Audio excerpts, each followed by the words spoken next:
Hello, and welcome to another edition of TomBecka.com, where everyone's exceptional and everyone has a story to tell. And if you want to see Dean on the street, you might just ignore him, pass him by, just dismiss him. He's a kind of a short man, probably in the, like, I don't know, I'm guessing maybe like 4'6", something around there.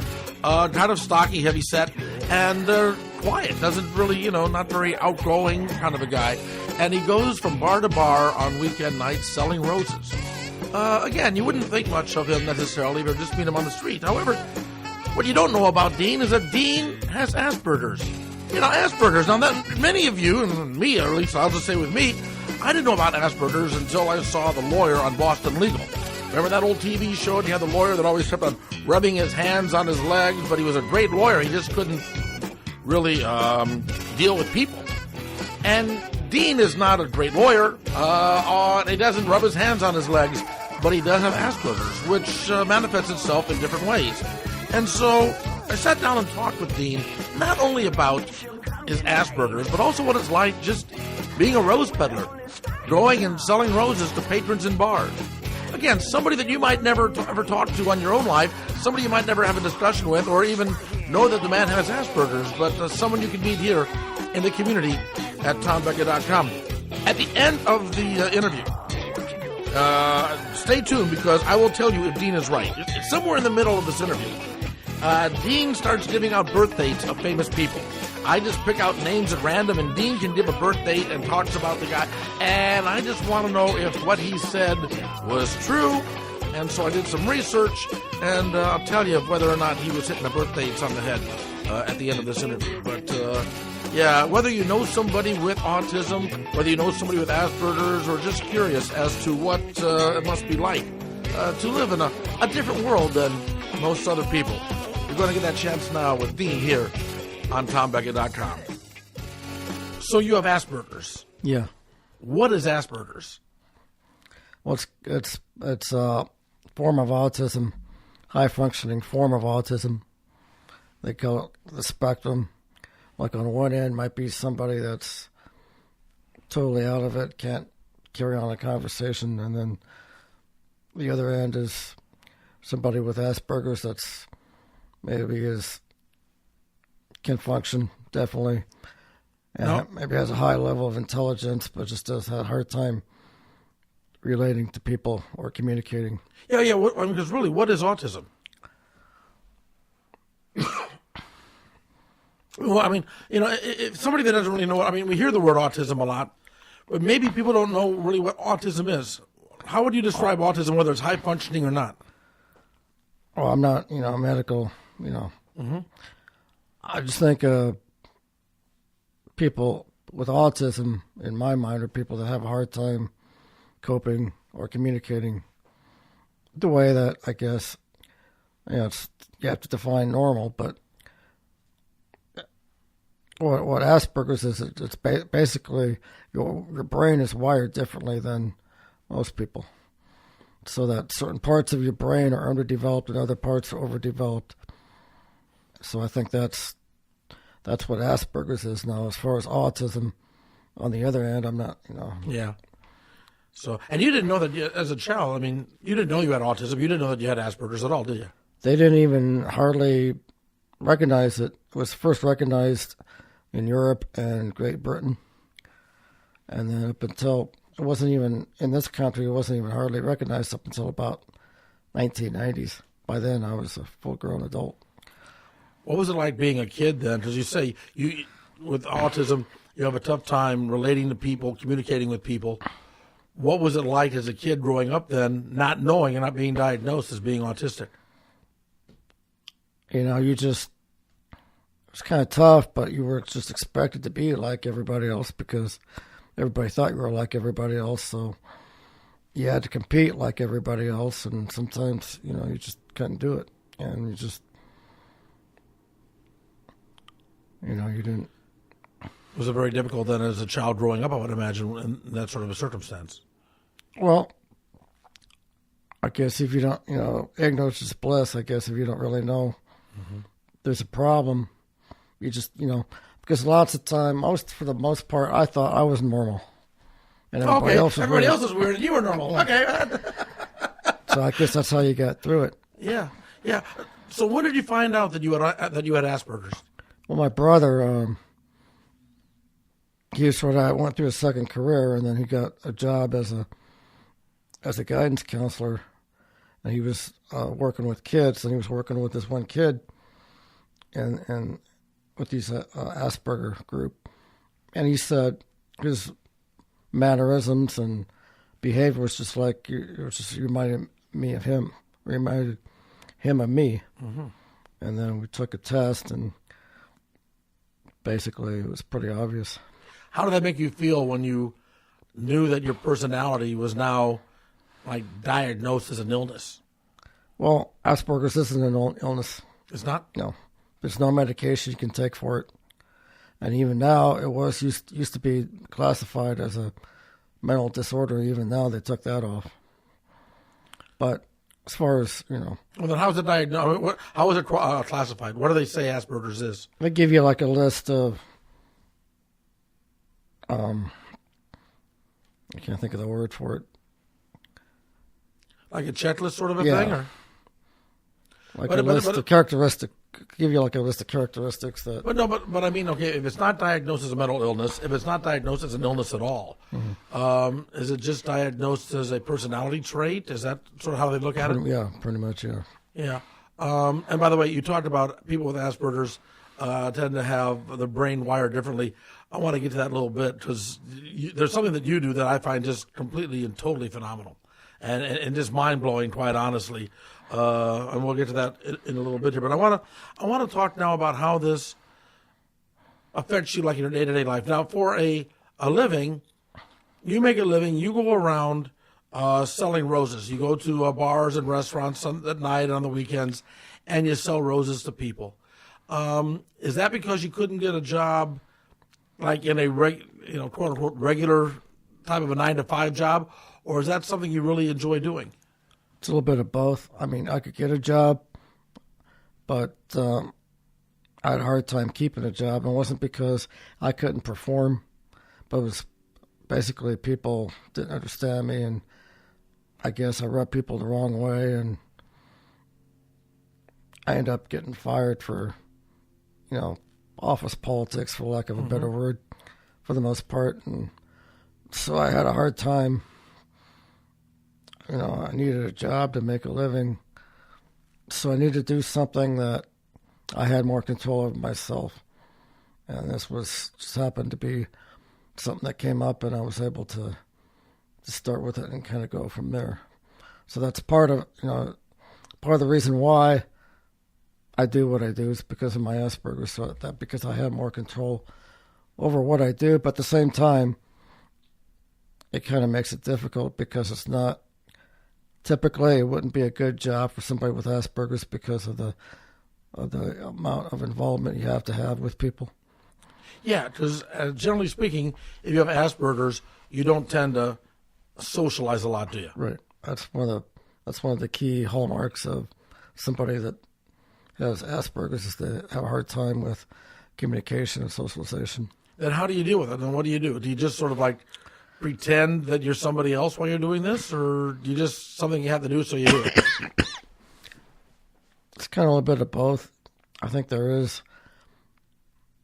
almost like a character that I am when I'm selling roses. So the person that's selling roses is not necessarily the person that's sitting here talking to me now. I just think it's slightly different. I mean, I'm still basically the same person, but I'm kind of in a different mode. That's not unusual for a lot of people. I mean, if you're like in sales or something like that, or in the entertainment business, when it's time to perform, it's showtime and you got to do it. So it's not that unusual for a lot of people to be that way. Well, I mean, it's interesting you say that because I just saw it today where Dan Aykroyd, the actor, said he has Asperger's. And Really?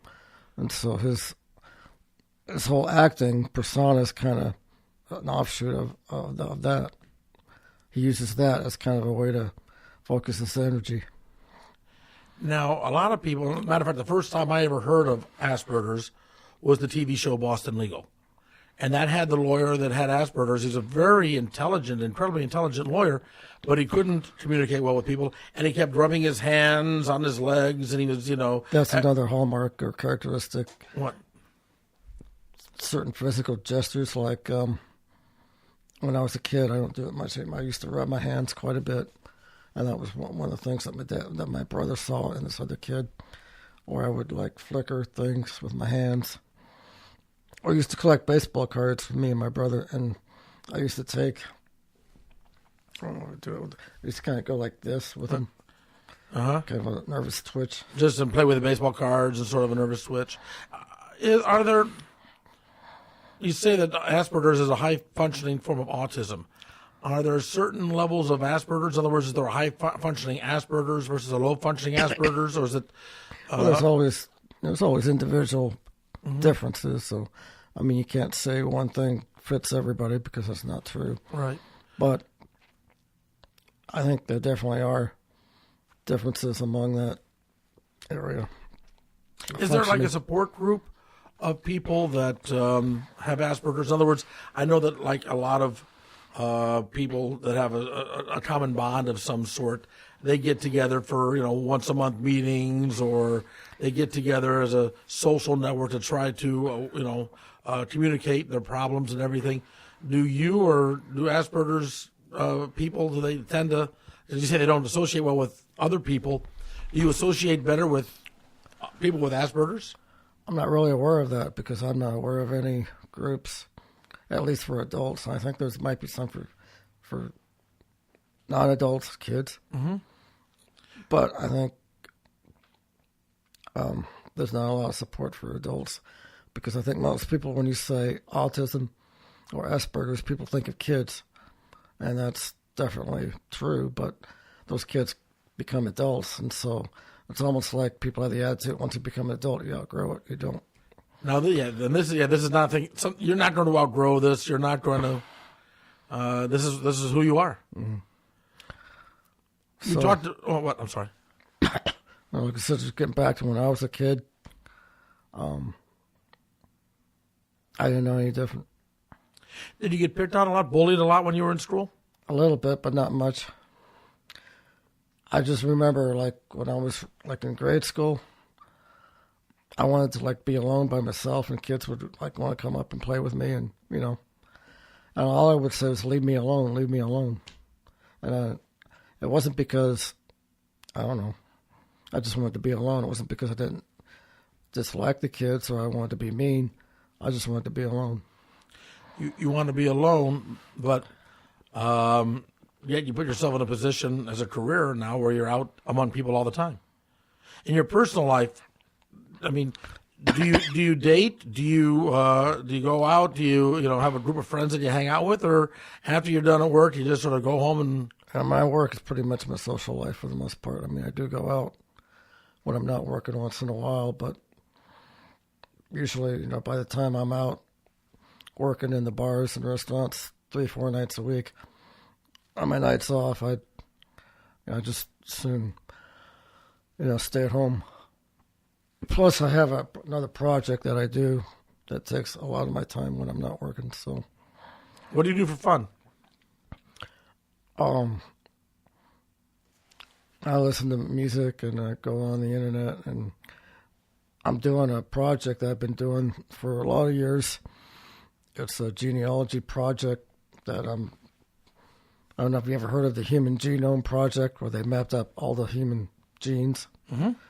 Well, I'm doing something like that, only instead of genetics, it's for genealogy. It's for what? It's for genealogy. But I'm using the same type of... I'm taking like 2 towns in Sicily where my grandfather came from, basically. Uh-huh.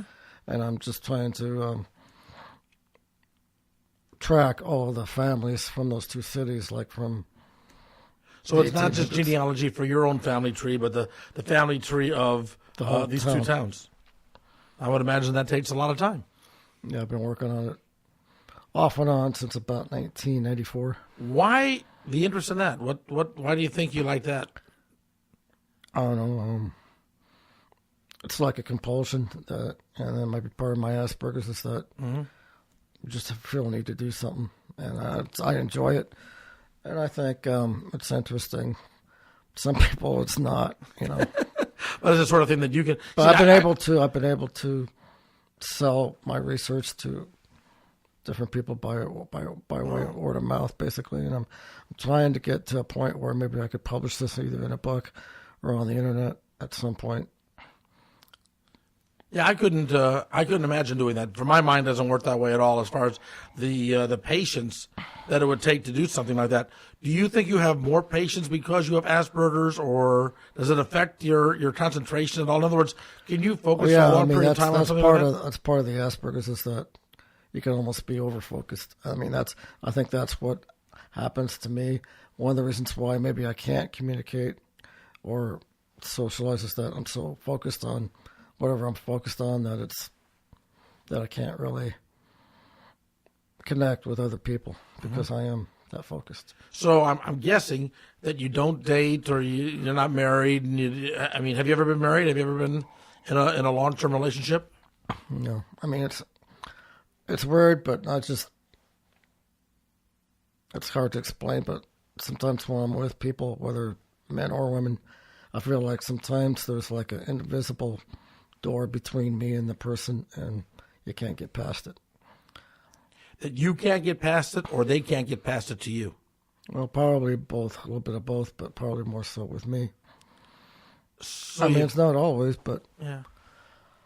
So you feel pretty isolated then? Sometimes. And part of the ironic thing is that with my job, it helps me kind of mitigate that a little bit, or I become, more social. Right. Yeah. Because you got bad cough there, huh? Yeah. That time of year. One thing I notice sometimes, like I could walk up to somebody when I'm working, I say, I'm sorry, but your mother just died. And they won't hear me. They'll say, no, they think I'm selling them roses. And that's all they can think of. So sometimes I actually will try to talk to somebody and having to do with the roses, and they don't. Yeah, well, okay. Yeah, I have to, repeat myself once or twice at least before they get that I'm not selling them roses. I'm just using that as an example. But I could say pretty much anything to them, and it wouldn't register to them at first. Well, sure, if I'm sitting there on a date and I see you walk up with a bunch of roses and you come up to me, and I'm just going to automatically assume, you're trying to sell a rose. And, even you might be saying, hey, your car's on fire, but I'm hearing, I'm not buying my girlfriend a rose. Yeah. Or even if somebody's there alone, even if they're alone and they're not with anybody. Who buys your roses? Lots of people. It's basically, it's entertainment. Some guys will buy a rose for another guy as a joke, ha ha ha, whatever. It's just entertainment. Or,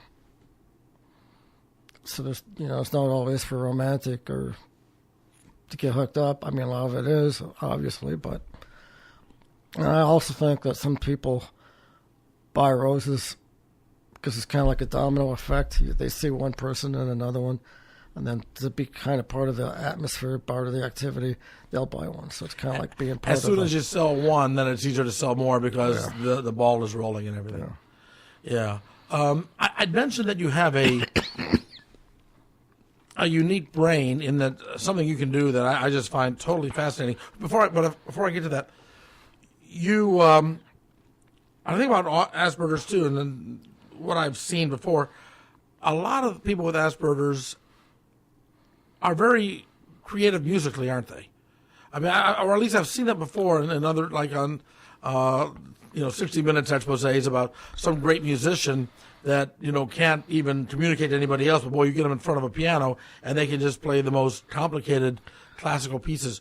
Well, I don't know if that refers to. I think that just might be the individual's way, but I think it's more. They can take just one thing and take it beyond the normal realm, and in that case, it's music, but it doesn't have to be. And in your case, what is it? Well, you could call me the Rain Man at birthdays.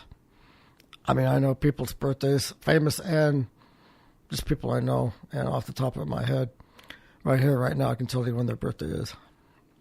Now, for people listening to this, I promise you that there's no notes in front of us about this. We've not prearranged anything. Mm-hmm. Okay, and I'm just going to throw people's names out there, and you give the birth date. Okay, and I don't even know who I'm going to ask yet, so I don't even have to check on it. I'll check on it after we record this to make sure you're right. But having done this before with you, I know that you will be. Let's see, who would be? Okay, David Letterman. April 12th, 1947.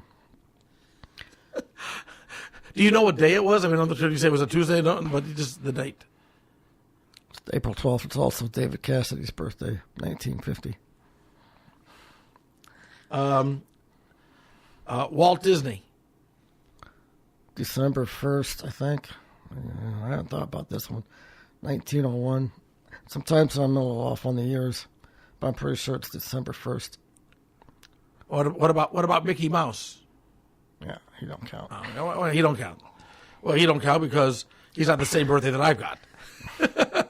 That's how I knew that what Mickey Mouse's birthday is. That the birthday they give to Mickey Mouse is November 18th. Uh-huh.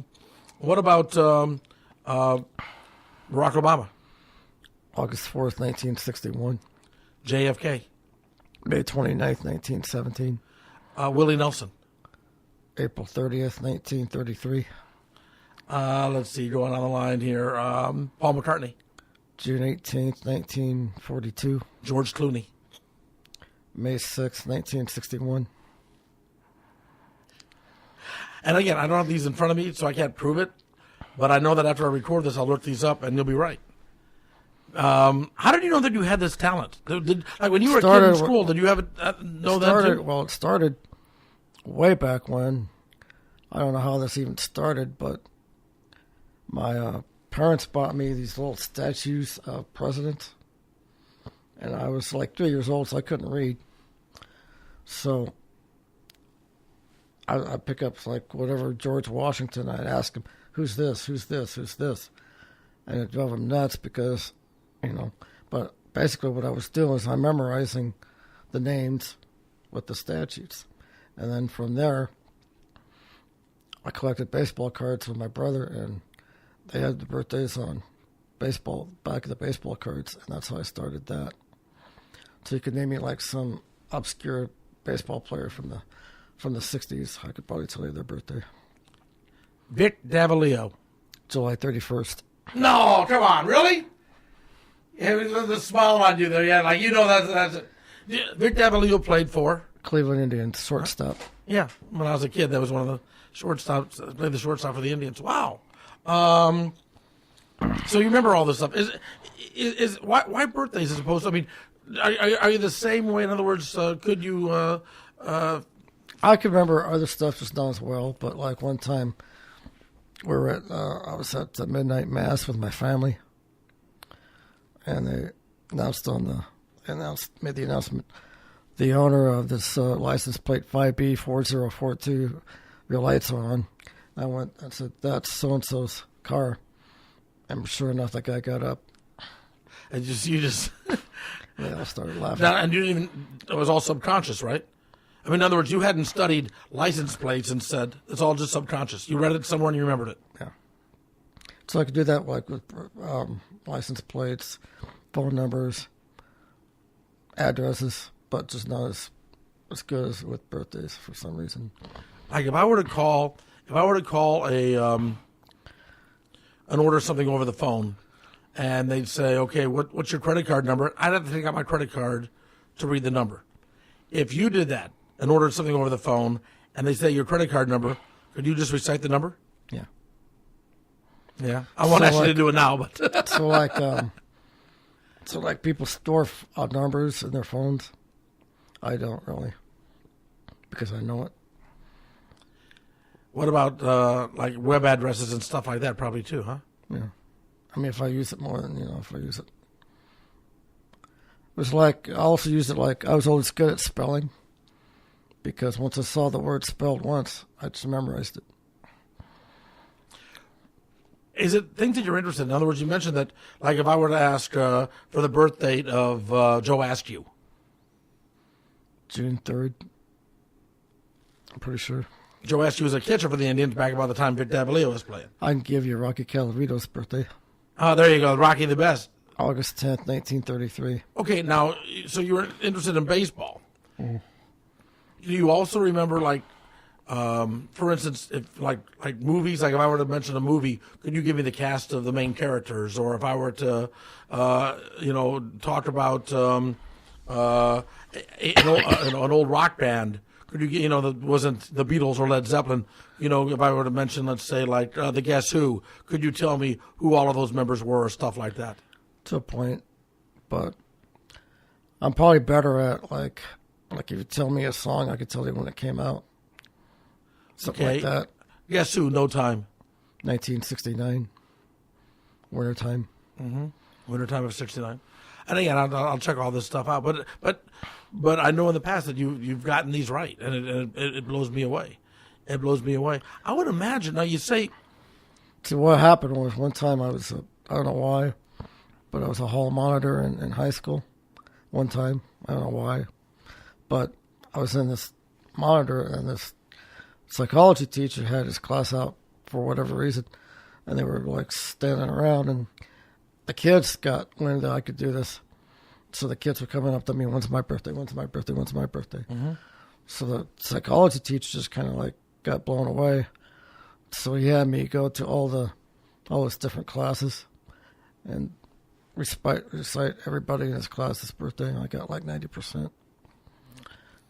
Now, on one hand, you say that you are, well, for lack of a better word, you're antisocial. You don't associate with a lot of other people. At the same time, I would think something like this would be the sort of a thing that would just make you the hit at any party. You know what I mean? I mean, that would be the sort of a thing that would be a great conversation starter, be a great way to, well, maybe to start talking to people. Maybe it could, but I would have to be prompted by somebody else. I would never do it on my own. And most people don't know this, so it's not. So you'd rather, you'd rather be. I mean, I wouldn't mind it, but it's just not something that I would go and say, "Hey, I'm going to do this." Do you enjoy your solitude, or are you? For the most part. Oh, for the most part, so you're not like a really lonely person. The only time is sometimes when I'm out working and I see, a guy buying his girlfriend or wife a rose. I feel like, I wish I was that guy. I wish I could trade places with that guy. So once in a while, not very often, but once in a while, I get that kind of feeling like I'm tired of this or this sucks. But it's not that often. Well, I think a lot of people, no matter how they are in their life, they look at other people and say, boy, I wish I could be that guy. I wish I could be them or him or her or whatever. You look at somebody and say, boy, they got it better than me. On the other hand, I also look at some guy who won't buy a rose. I'm not saying, not like I'm saying, but I feel like, I'd like to be him. He doesn't appreciate what he's got. Yeah. And there's been, a few people that, no matter what, they won't buy a rose. I know they're married, and they're just, it's like, they won't do it. But yeah, so I guess with your memory and everything, if there's somebody that buys a rose one time, you remember that they buy roses, and then you always see them whenever you see them out? No, I see so many people that... Yeah. Most people, unless I know them, I don't really... They come and say, I bought roses from you. I said, well, thank you. But I don't know. What about like names and stuff? So that's kind of weird, because people come up to me and say, do you remember me? Do you remember me? And I like to be honest, and so I say no, and they get like disappointed or almost pissed off sometimes. So sometimes I lie and just say yes when I don't. I know how that's part of the... Yeah. It's interesting that you can remember somebody's, like famous people's birthdays at the same time you see somebody and you don't remember who they are. Yeah, it's like people say, well, I see a face, I remember it. I'm not really that good at it. Yeah. What do you want people to know? I mean, just, a lot of people maybe you've never talked to anybody or met anybody with Asperger's. What do you want people to know about people that are living with, high-functioning autism? I think you got to believe in yourself. I think that's how I do what I do, because I don't make any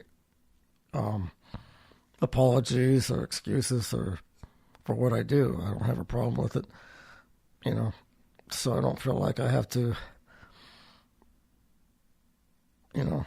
make any kind of apology for what I do. I do what I do, and, you can either take part of it or not. That's up to you, but don't try to, I don't know why, but some people try to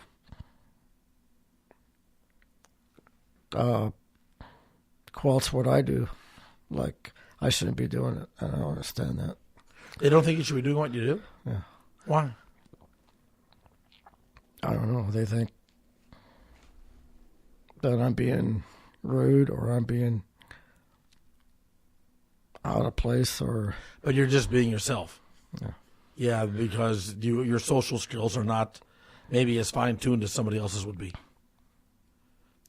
And I have to do what I have to do to support myself. Yeah.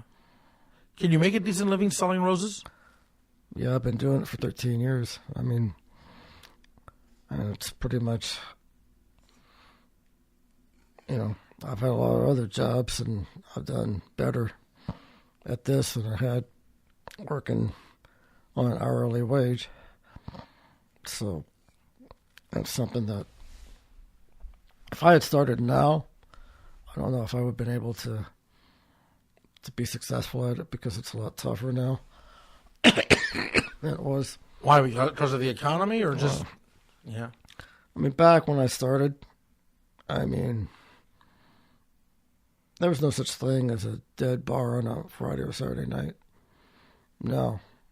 You never know. Most of the time it is busy, but you can't, it's not automatic. Yeah. And during the week, it gets pretty tough. When I started, I used to work 6 nights a week, Monday through Saturday. No. I could, but, I'd be wasting a lot of money just on gas. I would imagine selling roses and everything that you end up seeing some pretty weird stuff. Oh, yeah. Like what? Just people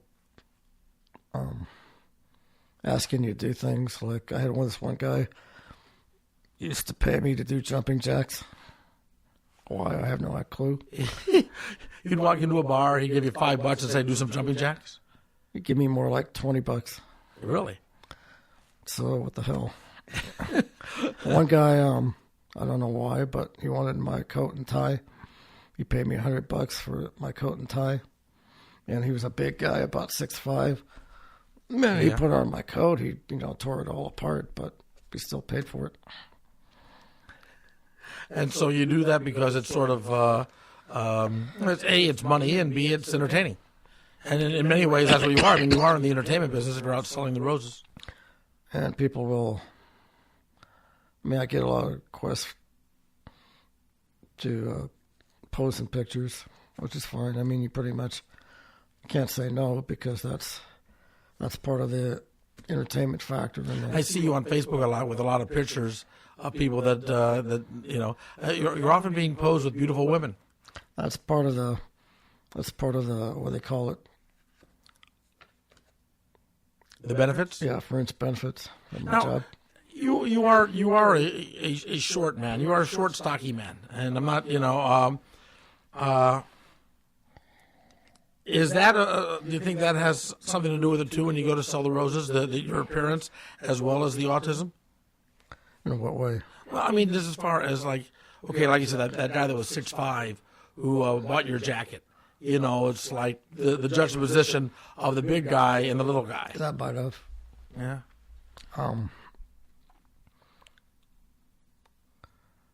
I think that might also be part of why people might react to what I do. Mm-hmm. It's hard to say what people think. You ever pick up in any hot women while you're out selling roses? You ever have any women come on to you? Oh, yeah. And sometimes, I mean, this is weird to say, sometimes I think they do it just to make their boyfriend or their husband or whoever jealous. They use you as a way to get to them. Mm-hmm. You ever hit the women up on it? Or does your lack of social skills prevent you from doing it? I had one girl, I mean, I didn't know who that was. She looked pretty good to me. I gave her a rose. We started making out at the bar. And then I get up to leave, and this other guy on the other side of the bar says, "When are you leaving?" I says, "I don't know." He says, "Well, let me know because I'm going to follow your ass out." On it up, it was her husband. I didn't know. I mean, she asked for my business card, and I gave it to her, and she put it in her bra. I mean, that's just what, that might be an example. So what happens then? I mean, now you're afraid I asked for the bar guy and said, "Watch when I leave." He said, "Why?" "Because that guy says he's going to follow me, so keep an eye on him." Yeah. So, I mean, have you ever been beaten up or been mugged while selling roses? Well, one guy, he was a big guy, older guy, and it was like some guy had bought. I walk in, and he's sitting with another couple. They're sitting up front at a table. And he was like giving me, kind of bad-mouthing me or whatever, and I just walked away, you know. So I go around to the back of the bar, and another guy says, "You see the couple up front, buy the girls a rose." And I was a little hesitant because, he was already giving me shit. But I did because he paid for them. So I made a point to give a rose to the other woman first, and then to the woman of the guy that was giving me hell. As soon as I gave her a rose, he got up, took my basket, threw it away, took my coat, ripped it off, and took me out to the outside and put me up against the wall and just started yelling. And it couldn't have been more than half a minute. Finally, people from the bar, got him away from me and gave me $25 for my roses and said, "Don't come back." But, and that was just a case of jealousy because about a year after that, I saw the woman at Anchor Inn without him, and she was hitting on me. Yeah. And I was like, I don't know, part of you. Don't need the drama. Don't need the problem. Yeah. But Yeah. What's the best thing that's ever happened to you while selling roses? This just happened a couple of weeks ago. But there was these two girls, maybe about 10 or 6, and they were in a restaurant with, like, you could tell, their parents and grandparents and all that. And so, I don't know, I just gave each of them a rose, and, you see the absolute joy on a young girl's face. It's pretty... So this doesn't happen very often, but it's... You just made some kids smile, and that made you feel good. Yeah. I've done that maybe a few times, but... What's the best thing about having Asperger's? Is there a good side to having Asperger's? I don't know. It's hard to say. I mean, yeah. The way I define it is like I can do what most people can do easily. I have a hard time with, and what I can do easily, most people can't do. That's kind of how it reigns with me, anyway. So how did Dean do when he was giving out those birth dates? Well, he was right with Dick Tavaleo, right with Rocky Galavito. He was right when the song "No Time" by the Guess Who came out. He missed Joe Askew, and he even said when he gave the date he wasn't sure about Joe Askew's birth date. Joe Askew's birth date was actually August 18th. And, of course, though, Joe Askew was a Cuban ball player, so who knows how accurate the records are. Maybe Dean was right, and the statisticians are wrong. Anyway, fascinating interview with a man with Asperger's who's living a life that might be different than yours or mine, but a good life nonetheless. Thanks a lot for joining us again. Would you do me a favor? If you enjoyed this podcast or any of the podcasts here, would you spread the word? Would you tell your friends, tweet it out, put on your Facebook, let people know that we're here at TomBecka.com, where every Sunday we'll have another interesting person that you might not get to meet in your everyday life, right here at TomBecka.com.